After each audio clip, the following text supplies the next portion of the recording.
My shadows, it is heartfelt here, and today I'm gonna do something a little different with this vlog. I know I normally just ramble on and on and on about a different topic, probably multiple topics in one video, but today I thought I'd do something a little different. I know, changing it up.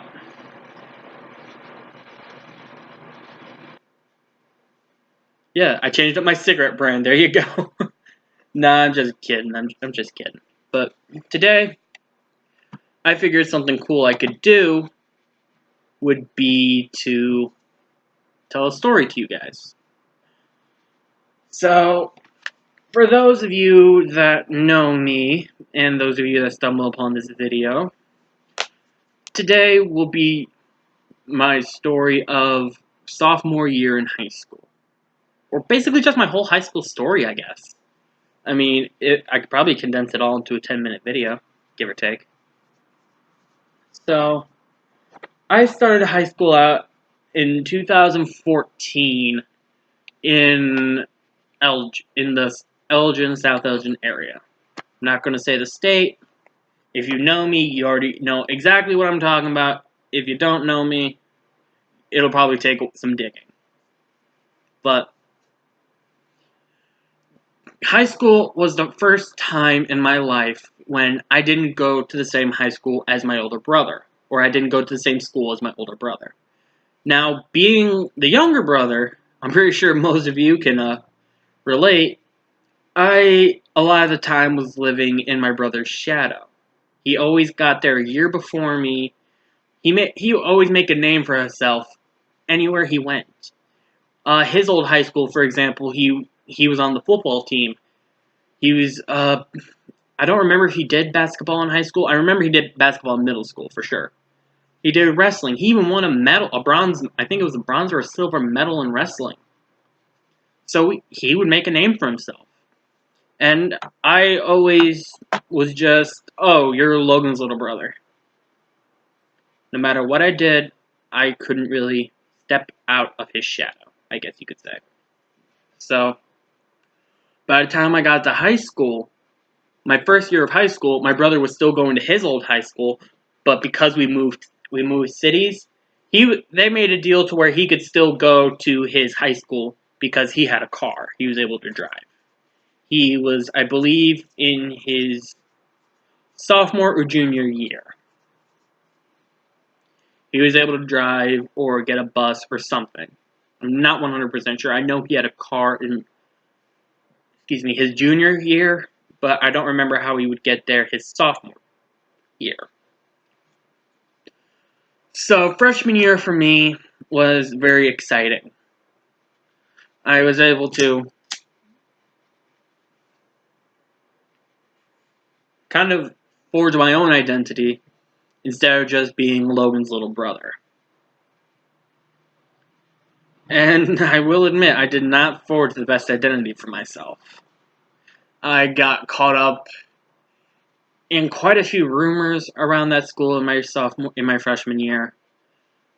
God, there was a whole rumor going around. I have no idea who started it, and honestly, it wasn't even until I really moved here to Indiana and started my life here that it was really brought to my attention that somebody had a rumor going around that I was gonna try and do something to the school. I'm not gonna say what it was. I don't want that kind of drama anymore, but needless to say, it was pretty bad. But again, I didn't know about it until I moved here. So in freshman year, I kind of made a clown of myself, which I guess we could all kind of relate to. I believe Eminem put it best. He wanted to be that cool kid, even if it meant acting stupid, which I did. I was a clown. I was actually known as King Chewie because, well, I was called Chewbacca. I'll get to the King Chewie part. That comes in my sophomore year. But I used to just sit in class, especially study hall. I'm not even gonna lie. I was a McAsshole with cheese in study hall. Because there were times it'd just be quiet. I'd be hiding behind my book and stuff, And then all of a sudden I'm like, God, it's been forever since I've done that. But I would do my Chewbacca impression. And people would call me Chewbacca. And how King Chewie... And then freshman year kind of passed. Nothing really eventful. Sophomore year, however, was my big year in high school. My big year. So, sophomore year, my brother came to the school, but I was already there first, so I wasn't really Logan's little brother. I was Chewbacca. For me, that was an improvement.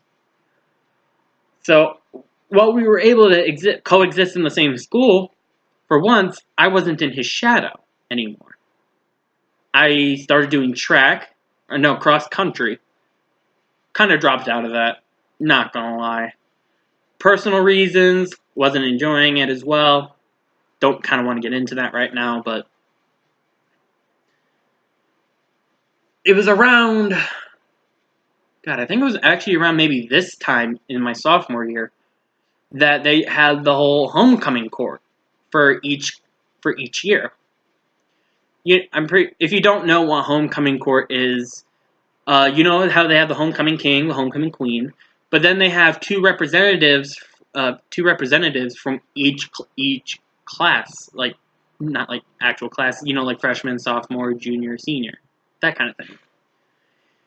And so we were in my English class, actually, Mr. Rupp's English class, which, by the way, Mr. Rupp, if you're watching this, hey, how you doing? But I remember we were all sitting there and they were asking for nominees because each English class was going to get the nominees, and then you would be voted for the role. Now, somebody, God, I want to say it was Muhammad, but I'm not 100% sure. Somebody elected me for that class representative. And they're like, do you accept your nomination? I'm like, you know what? Yeah, sure. God, I remember I was sitting, I don't remember what class it was. I want to say it was a study hall. Like a couple weeks later, I did a little bit of campaigning here and there. I'm like, vote for King Chewie, just a joke. Never did I think I'd win. I never thought I would win. And so when they came over the announcements and they would list the winners, I wasn't really paying attention, I'm not going to lie.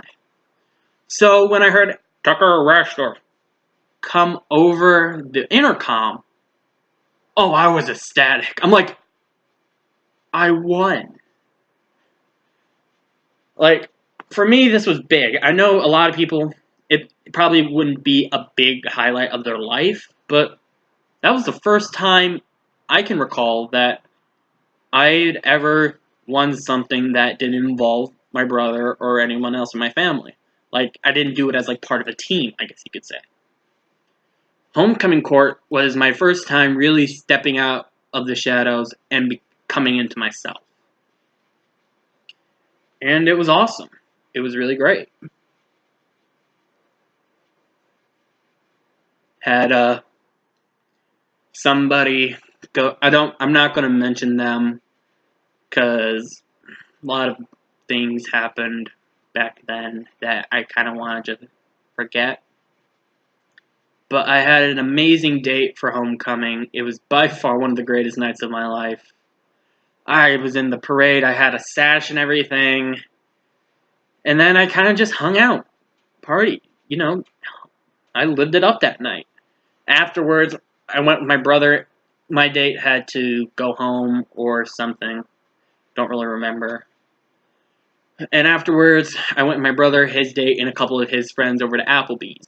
Only reason I went, because even though the only person I knew was my brother, was the simple and easy fact was he was my ride.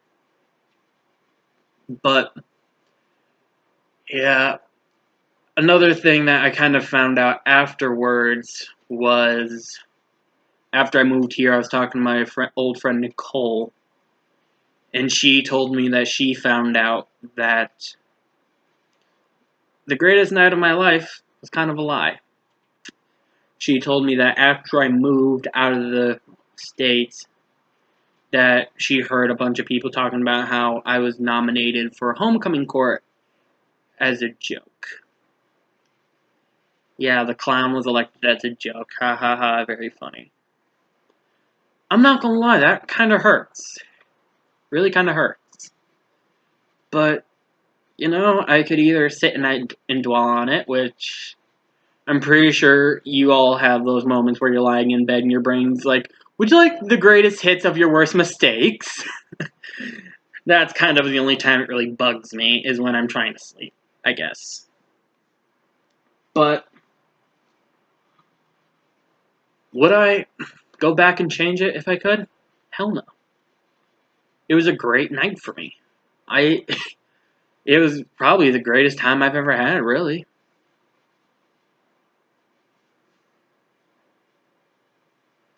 So then, I moved after Christmas break here to Indiana, and I started all over.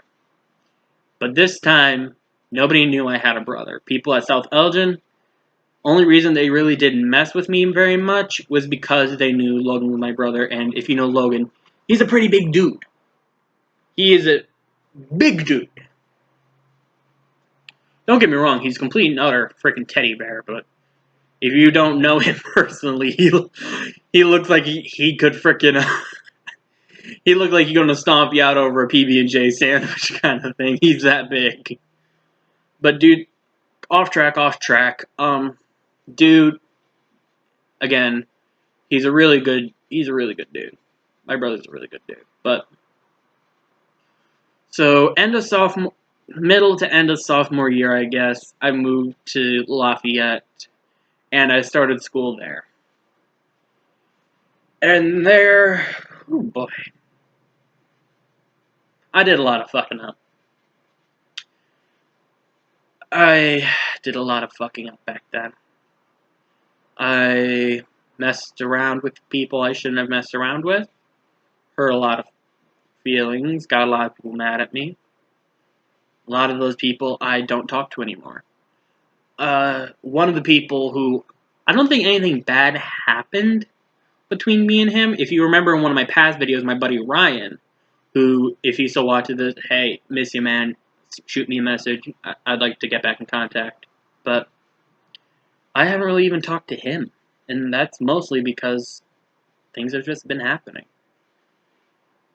As I mentioned, I went into state care, and him and his family were so nice. They offered the state to let me stay there with them to like take me in, which I've never really been able to fully express my gratitude for that, and was kind of one of the nicest things anyone's really ever done, was offer me their home like that.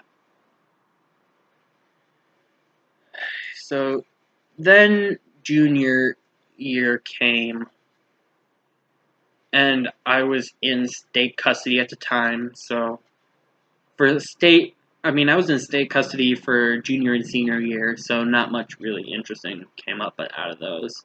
I never got to go to prom like I wanted to, and kind of one of my biggest regrets, I never got to, have the full teenage high school experience, because from before I turned 16, I believe it was 16 or 15, I believe, from even, I was in state care, quote unquote, long story, but I did not really have freedom, I guess you could say, until after I turned 18. And that was from when I was like 15. So that's 15, 16, 17, 18. That's 4 years that I missed out on. I didn't really get to do anything. I don't have all those cool teenage stories people normally have, their experiences about, oh, I went to this one party, it was so radical, yeah, whatever. I don't even think people say radical anymore. Kind of shows where I am, but,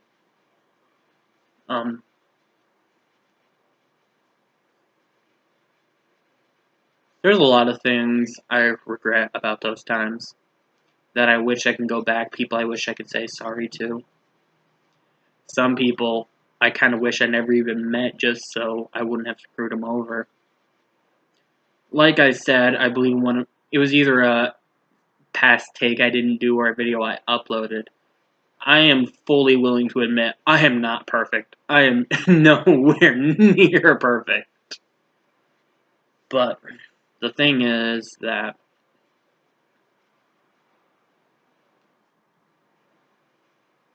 all in all, if I could go back, I know I would, but I also know it wouldn't be good for me. Because a lot of the bad things that happened kind of molded me into who I am today. And granted, it's taken me a long time to climb out of the pit, but I'm glad. I'm crawling out of the pit I kind of dug myself into. Half dug, half was yeeted into. But I'm becoming somebody I'm proud of. I'm becoming somebody I'm very proud of. And without the stuff that happened to me, I don't know if I would have been able to be that.